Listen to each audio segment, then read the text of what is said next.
Sit on your bed one day and ask yourself, what remarkably stupid things am I doing on a regular basis to absolutely screw up my life? And if you actually ask that question, but you have to want to know the answer, right? Because that's actually what asking the question means. It doesn't mean just mouthing the words. It means you have to decide that you want to know. You'll figure that's out so fast it'll make your hair curl. There's no better pathway to self-realization and the ennoblement of being than to posit the highest good that you can conceive of and commit yourself to it. And then you might also ask yourself, and this is definitely worth asking, is do you really have anything better to do?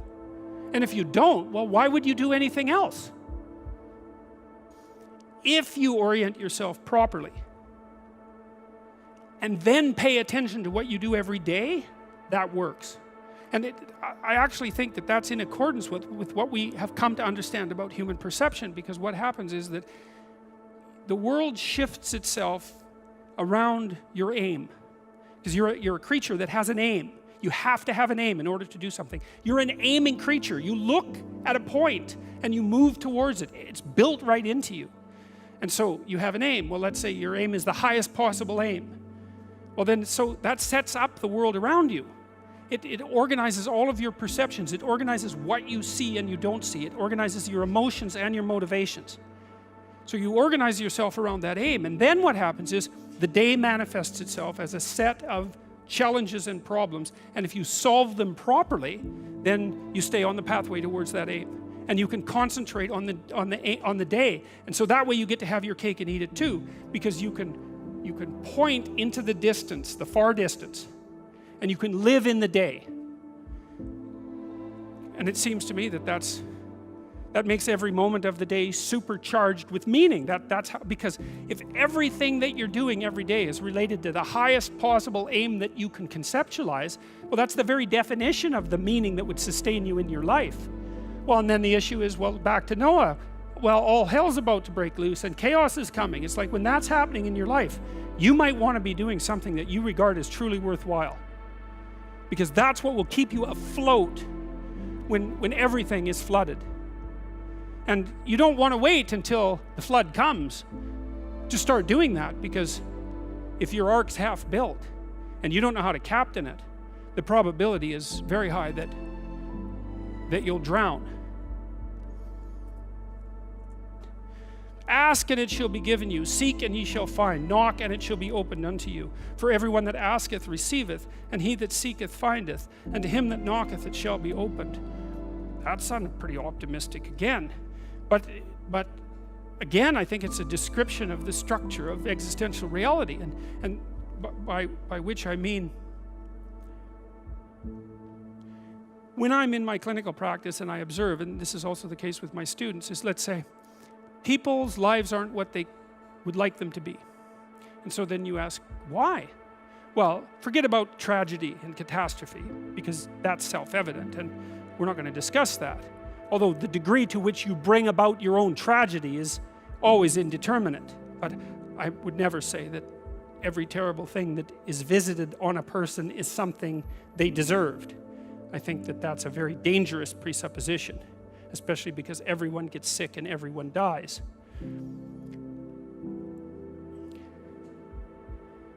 But one of the main reasons that people don't get what they want is because they don't actually figure out what it is. And the probability that you're going to get what would be good for you, let's say, which would even be better than what you want, right? Because, you might be wrong about what you want easily. But maybe you could get what would really be good for you. Well, why don't you? Well, because you don't try.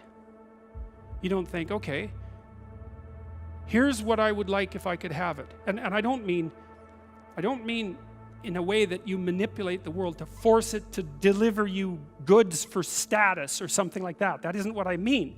I mean something like, imagine that you were taking care of yourself like you were someone you actually cared for.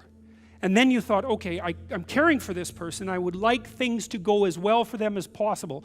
What would their life have to be like in order for that to be the case?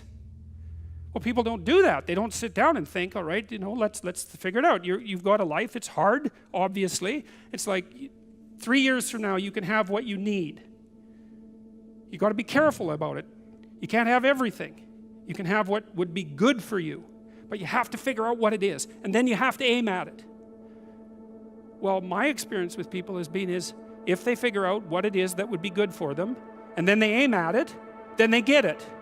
And it's strange because they don't it's a strange thing. It's not quite that simple because, you know, you may formulate an idea about what would be good for you, and then you take 10 steps towards that, and you find out that your formulation was a bit off, and so you have to reformulate your goal. You know, so you're kind of going like this as you move towards the goal. But a huge part of the reason that people fail is because they don't ever set up the criteria for success. And so, since success is a very narrow line and very unlikely, the probability that you're going to stumble on it randomly is 0. And so there's a proposition here, and the proposition is, if you actually want something, you can have it. Now the question then would be, well, what do you mean by actually want?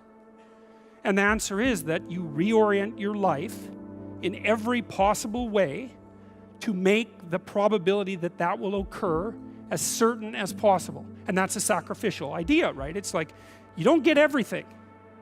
Obviously. But maybe you can have what you need. And maybe all you have to do to get it is ask. But asking isn't a whim or today's wish. It's like, you have to be deadly serious about it. You have to think, okay, like, I'm taking stock of myself. And if I was going to live properly in the world, and I was going to set myself up such that being would justify itself in my estimation, and I don't mean as a harsh judge, exactly what is it that I would aim at?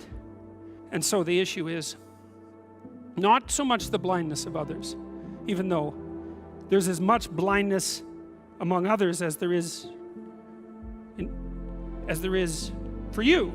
But the issue here, the advice here, the description here is, you should be concerned about what's interfering with your own vision first. And you should leave other people the hell alone in relationship to that. And so if your mode of being in the world is, if you would just act better, things would improve for me, or if you identify the evil and the catastrophe as something that's outside, that someone else needs to fix, or that someone else is responsible for, then you're not going to fix that. And you're going to remain blind to the things that you're doing and not doing that make things not go well. And so it's just better to think, all right, I'm probably blind in many, many ways. And maybe there are some ways that I could rectify that, because it's highly probable that you're blind in all sorts of ways. I mean, in fact, it's virtually certain. And so it's just more useful to think, how is it that I'm wrong in this situation? I'll tell you something that I learned to do when I was arguing with my wife, which happened quite frequently, because when you actually communicate with people, you find out that there's many things that you don't agree on, and that's because you're actually different creatures. And so if you're actually going to have a truthful conversation, then you're going to find out that you don't see things the same way, and then you can either pretend that that's not the case and gloss over it and then end up in a 30-year silent war, or you can have the damn fight when you need to have it and see if you can straighten it out. So now and then we'd get in a situation where we were at loggerheads, we couldn't move. And, you know, it would spiral up into hate speech, let's say. Because, yeah, everyone laughs because they know they manifest plenty of hate speech towards those they love. So one of the things we learned to do was, when we hit an impasse, was to separate and to go our own ways, and to go sit and think, okay, look, we're at this unpleasant situation. We can't figure out how to move forward. I'd always think, of course it's her fault. Obviously it's her fault. At least 95%. But maybe there was something I did that contributed like 5% to it.